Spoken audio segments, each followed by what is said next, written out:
Werewolves are my favourite movie monster. Deadly! I don't just mean favourite Universal monsters either. No, I mean they are my favourite monsters across all fiction, full stop. Now, having said that, I can also understand why the werewolf hasn't flourished as much as other movie monsters.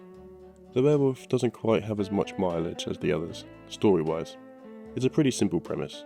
A guy gets bitten by a wolfman, then every full moon he turns into the wolfman. He goes on a rampage until finally dying at the end. That's why I feel when it comes to werewolves, the film around them has to be inventive and try something different. We haven't seen too many different takes on the wolfman either.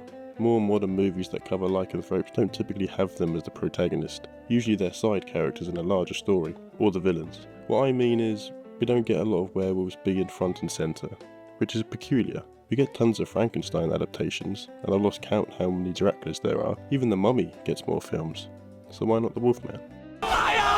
You know where I'm going with this. 2010's The Wolfman was the last time we got a high-budget werewolf-centric film, until Robert Eggers' Wolf later this year. But why? Was it a financial failure? Yes. Was it disappointing? Kinda. Could it have been more? Absolutely. Let me preface this by saying, I actually do quite like The Wolfman 2010. Does it have issues? You know it does, but it's still very enjoyable. I can't say I'm bored one moment of this film, which at the end of the day should be all that matters. In fairness, you don't really have time to get bored during this one, because the film's pace is on speed. I should say, the theatrical cut's pacing is on speed.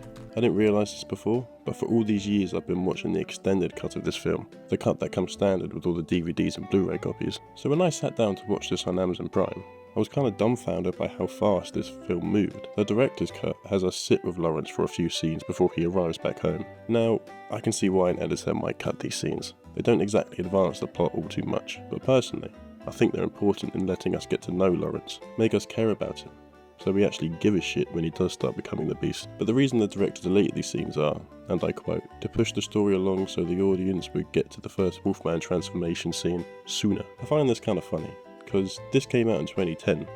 Brain rot short form content wasn't really a thing yet. I'd sooner believe this quote coming from a director today than back then. But I get it, people came to see a werewolf, damn it, and they need it now. There's a bunch of deleted scenes with the Wolfman himself as well. There's this one where the Wolfman eats a puppeteer as he's performing. Hi, how are you? Like, how could you cut that? That's actual cinema. Also, a quick note, do not watch this film on Amazon, for the simple reason that I could not see a thing during the nighttime scenes. The DVD's fine, I mean it's dark, but you can see what you're watching. Anyway, it's hard to talk about this film and not mention John Landis's An American Werewolf in London. Aside from the original Wolfman, this is, to this day, the most influential werewolf picture. Now, I am a little biased, seeing how it is my second favourite film of all time, but I believe it rings true. The Wolfman 2010 took as much inspiration from this film as it did the one it's remaking. This is how I segue into talking about Rick Baker. The most influential practical effects and makeup artist who ever lived. They made an entire category at the Oscars for practical effects just off the back of how good his work is. A true pioneer. His contributions to that film is a very large reason why An American Werewolf in London is looked back at as fondly as it is. The transformation scene in particular still holds up to this day. How could Universal do a werewolf film and not have Rick Baker involved? I don't know, but they sure did try. The production manager called me into the office once and said, What is this? Why are you buying all this hair? What is this hair for? I go, seriously? Why do you need this hair? And he had behind his desk, he had a big sign that said Wolfman. And I went and covered it up, and I covered up the wolf part with my hands and go, right now we have this, a man. We weren't even invited to the set when they did the transformation, even though we had stuff. They didn't want you to go? They didn't want me there. Why is that? I don't know. They didn't want your input? I guess, even though it's a lot of what's in there is based on some animatics that I did and some and drawings and stuff. But it was a really weird deal. I mean, it's like we were the unwanted children in that movie. Yes, I would think that they'd be pumped that you were there. Well, yeah, I thought that too, but it wasn't the case. It appears that to save costs, they tried to make as much as they could with CGI. Now, I'm not really super bothered about CGI in most cases, unless it looks egregiously bad. But even then, it rarely affects my enjoyment of the film, if at all. But this stings because they had Rick Baker, and they didn't use him as much as they could. When practical effects are used, they look amazing, obviously. Certain scenes are only possible with CGI, and I understand that, but the practical effects that are missed the most are in the transformation scene. The director Joe Johnson, knew from the start he would be relying heavily on post-production. The best part, or what should be one of the best parts, of a werewolf film is the transformation scene. Think again of American Werewolf, how effective that was. Nice. It was a lot of work, sure, but the result was timeless, so it's worth it. And you've got a guy here in Rick Baker who's salivating at the idea of doing this again, but this time with a larger budget, and most likely, well, what should have been at least, less constraints. That's not to say the transformation scene in this film isn't good. I do like it.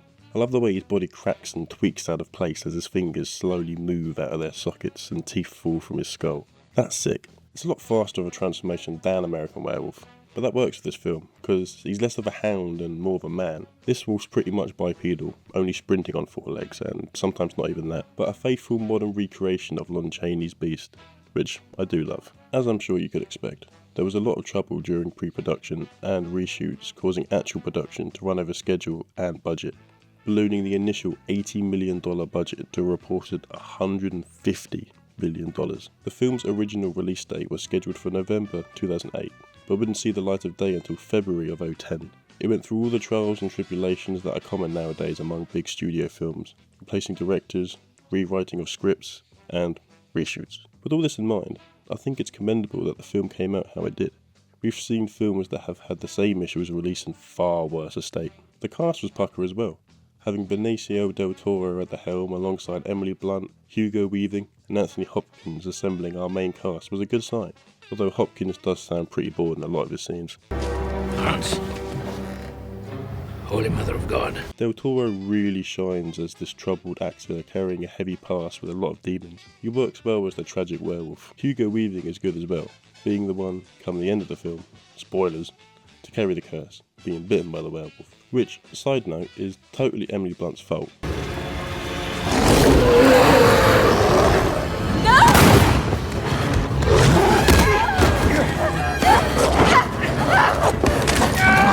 Like, what the fuck? Why would you do that?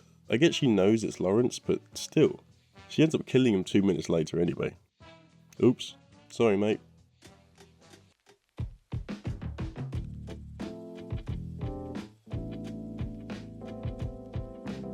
Lawrence Talbot is a British actor working in America when he hears word that his brother, Ben, had been killed back home in England. Lawrence travels back to England for the first time in years and is reacquainted with his weird-ass dad, Anthony Hopkins. You seem well. I've often wondered what you look like. His character's name is Sir John, but I just want to call him Anthony Hopkins. He feels guilty for the years he spent away from his family, most particularly Ben and his fiancée, Emily Blunt. And upon seeing Ben's mangled corpse, swears to find the killer. The townspeople believe it to be the work of the gypsies, so Lawrence travels to the camp just out of town in search of answers. When the Wolfman attacks the camp, Lawrence gives chase to a young boy running off into the dark, unaware he is now being singled out by the Wolfman. Lawrence is attacked by the beast and all but killed. He's saved by the gypsies and sent back home. Hans. Hi. Holy Mother of God. Where the transformation begins to take effect. I really like how they have him hallucinating in the lead up to the first full moon. It really gives a sense of impending danger. We didn't need a full film of that. Cough, cough. But it's a nice addition here.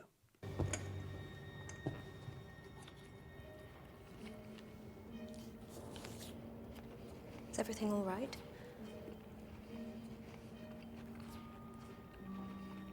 As the full moon approaches, he finds that his wounds are healing at an unnatural rate. Come next full moon, he follows his father moving in the dead of night towards his mother's crypt. There he finds the truth, that his father is the werewolf, and the one responsible for his brother's death.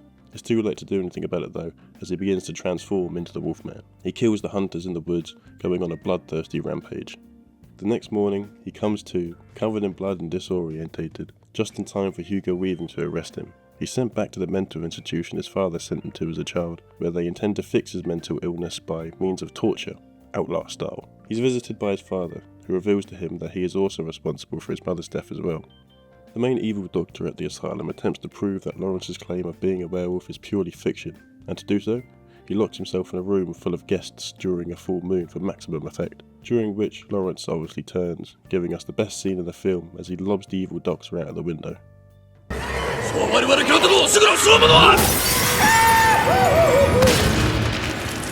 The Wolfman goes on another rampage, this time through London, evading the police. Victory Screech! Lawrence awakes under a bridge and goes on the run. He visits Emily Blunt, who helps him evade the cops. Lawrence returns home to confront his dad, while Emily Blunt searches for the gypsies from earlier in search of a cure, to which the gypsy informs her that she's shit out of luck. There is no cure. No. Lawrence confronts his dad, and the two have a werewolf fight that is in no way as cool as it sounds.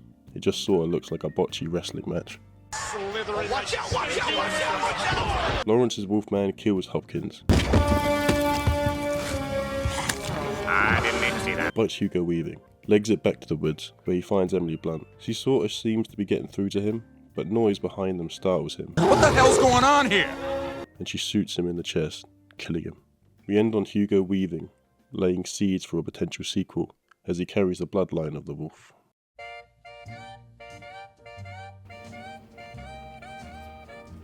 When doing the research for this video, I saw that the other Universal werewolf film, Werewolf Beast Among Us, that I totally forgot about up to this point, was originally planned to be a spin-off from this film. For one reason or another though, that didn't end up happening, but it's still a cool idea. Both films do share a similar feel, although I need to rewatch it.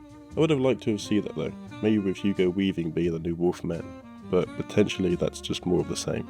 Because this is the thing with werewolves, like I stated earlier, on their own there's not too much you can do with them. They do make for better villains or even side characters in films, which does sort of pain me to say. Even so, this is not a bad film, not by a long shot. It has its issues, for sure, but the main problem, which isn't even a problem, more just a feeling, is that of frustration. Because this kinda meh film had the potential, at least on paper, to be so much more. Anyway, I just wanted to yap about it a little while it was fresh on my mind. Thank you for watching.